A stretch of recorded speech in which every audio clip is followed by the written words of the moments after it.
اپنے والے کے لیے ثواب پہنچانے کی یہ ہے کہ انسان اس کے لیے دعا کرے. والدین دنیا سے رخصت ہو گئے، ان کے لیے دعا کرے. جیسے کل میں نے آپ کو حدیث سنائی تھی کہ ایک انصاری آئے، انہوں نے حضور سے پوچھا کہ میرے والد چلے گئے تو میں کیا کر سکتا ہوں؟ تو آپ نے فرمایا ان کے لیے دعا کرو، ان کے لیے استغفار کرو. تو معلوم ہوا کہ کسی کی جانے کے بعد اس کے لیے دعا کرنا اور اس کے لیے استغفار کرنا کہ اس کے کام آتا ہے.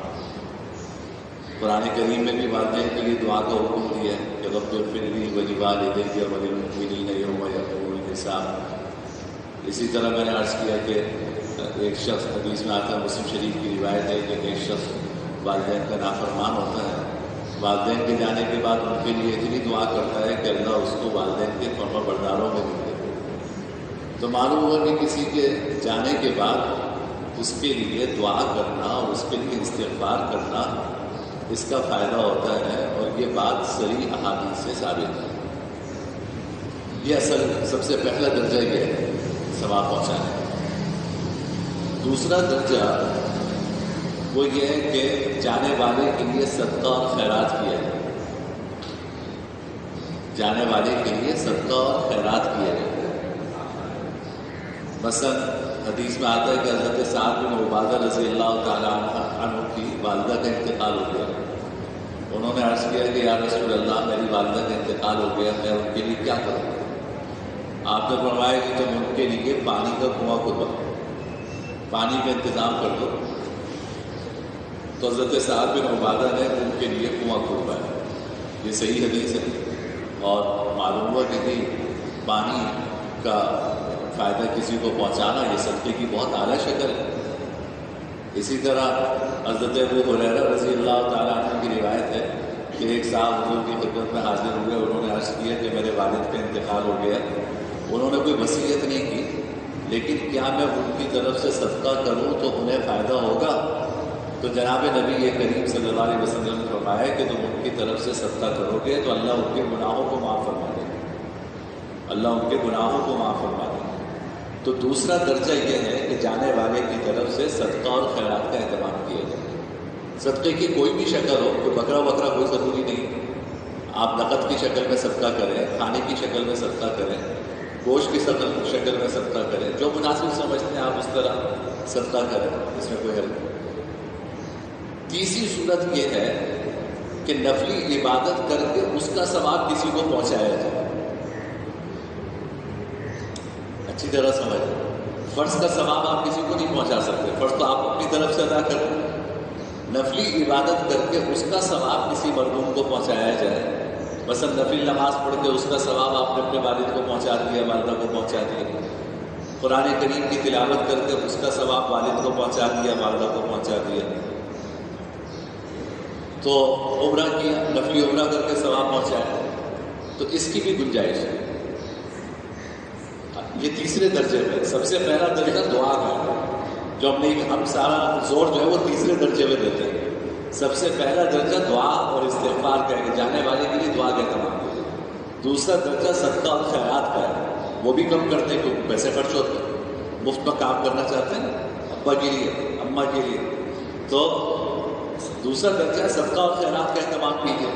تیسرا درجہ یہ ہے کہ نفلی عبادت کر کے انسان اس کا ثواب اپنے مرحوم والدین کو پہنچائے. یہ بھی ثابت ہے احادیث سے. اور حضرت عمر رضی اللہ تعالیٰ عنہ جناب نبی کریم صلی اللہ علیہ وسلم کی طرف سے نفلی عمرہ فرمایا کرتے تھے. حضور کے جانے کے بعد حضرت عمر نفلی عمرہ فرمایا کرتے تھے اور اس کا ثواب حضور کو پہنچاتے تھے.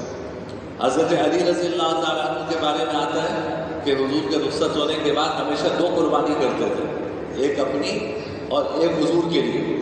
تو اگر نفلی عبادت کا ثواب حضور کو نہیں پہنچتا تو حضرت علی یہ بیکار کام کیوں کرتا؟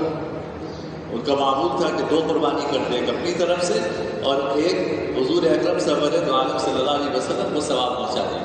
آج امت میں توارث چلا آ رہا ہے کہ ہم قربانی کرتے ہیں تو کوشش کرتے ہیں کہ اللہ وسعت دے تو ایک حصہ جناب نبی کریم صلی اللہ علیہ وسلم کے لیے رکھیں اور اس کا ثواب جو ہے حضور کو پہنچائیں. تو یہ تینوں طریقے سارے ثواب کے اختیار کیے جا سکتے ہیں. لیکن خرابی یہ اس وقت پیدا ہوتی ہے کہ جب ہم کوئی مخصوص شکل اختیار کر لیتے ہیں.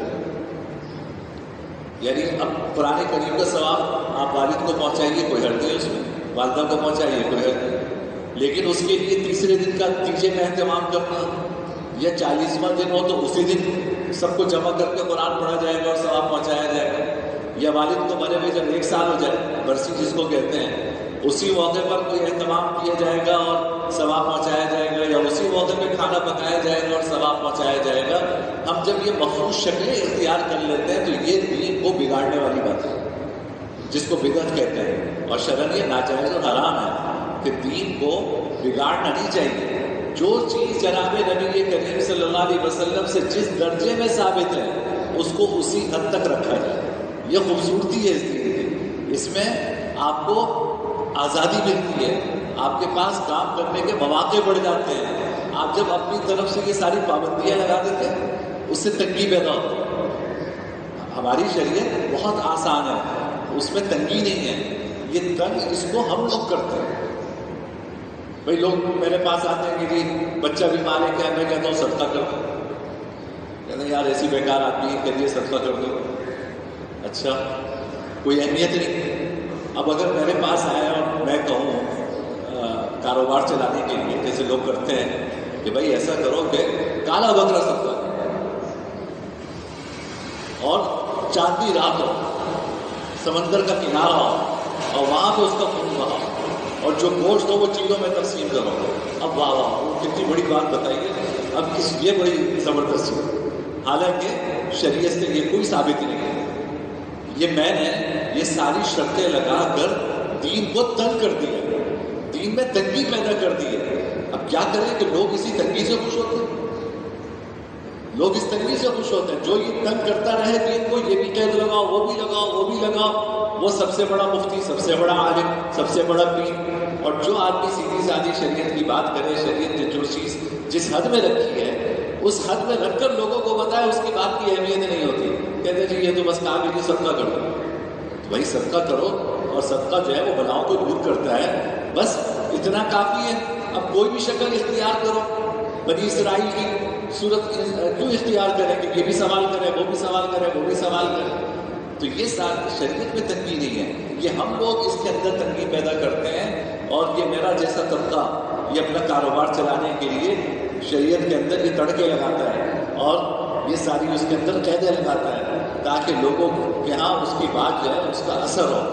ہمارے حضور اکرم سرورِ عالم صلی اللہ علیہ وسلم جو دین لے کر آئے تھے وہ بڑا سادہ، بڑا آسان دین تھا. کوئی پہاڑ پہ بیٹھا ہوا آدمی ہے وہ بھی اس پہ عمل کر سکتا تھا، صحرا اور جنگل میں رہنے والا آدمی وہ بھی اس پہ عمل کر سکتا تھا، کوئی شہر کا پڑھا لکھا آدمی ہے وہ بھی اس پہ عمل کر سکتا تھا. اس میں کسی سے بہت زیادہ کسی سے پوچھنے پاچھنے کی ضرورت نہیں تھی. تو خلاصہ میری ساری گفتگو کا یہ ہے کہ ایثار ثواب کے یہ تینوں طریقے ہیں. سب سے افضل طریقہ، سب سے مضبوط طریقہ جو ثابت ہے قرآن کریم سے اور احادیث سے، وہ جانے والے کے لیے دعا اور استغفار کرنا. دوسرا طریقہ صدقے کا اہتمام کرنا ہے، صدقے کی کوئی خاص شکل منقول نہیں ہے. اور تیسرا طریقہ نفلی عبادت کر کے اس کا ثواب اپنے مرحوم کو پہنچانا ہے کہ بھائی عمرہ کر لیا نفلی، اس کا ثواب پہنچا دیا، اور قرآن کریم کی تلاوت کر لی، اس کا ثواب پہنچا دیا، کوئی ذکر کر لیا، اس کا ثواب پہنچا دیا. اللہ یہ ثواب عطا فرماتا ہے. اور حدیث میں آتا ہے کہ جب انسان دنیا سے چلا جاتا ہے تو اس کے اعمال کا سلسلہ تو رک جاتا ہے، اعمال کا سلسلہ منقطع ہو جاتا ہے. تو فرمایا کہ اس کی مثال ایسی ہوتی ہے جیسے کہ سمندر میں ڈوبتا ہوا آدمی، اس سمندر میں ڈوبتے ہوئے آدمی کو سہارے کی کتنی ضرورت ہوتی ہے، سہارا ملے تو اس کو کتنی خوشی ہوتی ہے. جانے والے کے لیے جب اس کی اولاد یا اس کے محبت کرنے والے ایثار ثواب کرتے ہیں اور اس کو کوئی ثواب پہنچاتے ہیں تو وہ اس طرح خوش ہوتا ہے جیسے کسی ڈوبنے والے کو سہارا ملتا ہے.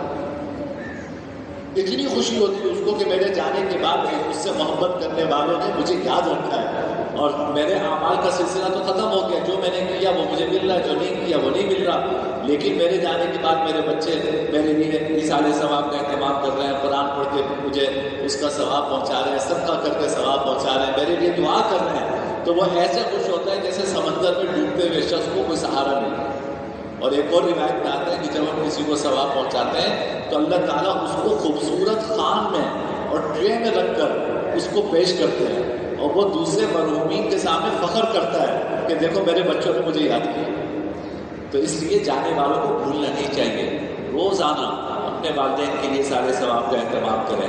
ان کو صرف برسی پہ ضرورت نہیں ہے، ان کو صرف 40ویں پہ ضرورت نہیں ہے، ان کو صرف شب برات پہ ضرورت نہیں ہے، ان کو روزانہ ضرورت ہے، اور ان کا حق ہے ہمارے اوپر کہ انہوں نے ہمارے لیے اتنی محنت کی، تو یہ ان کا حق ہے ہمارے اوپر کہ ہم جانے کے بعد ان کے لیے ثواب بھیجنے کا اہتمام کریں، ان کے لیے صدقات جاریہ کا اہتمام کریں، پانی کا کنواں کھدوا دیں، پھر پانی کا انتظام کرتے ہیں، کوئی ایسی شکل کرتے ہیں جس سے انسانیت کو فائدہ پہنچے، اس کا ثواب آپ کے مرحومین کو جو ہے وہ انشاءاللہ پہنچتا رہے گا۔ اللہ تعالیٰ نے عمل کی توفیق نصیب کرے۔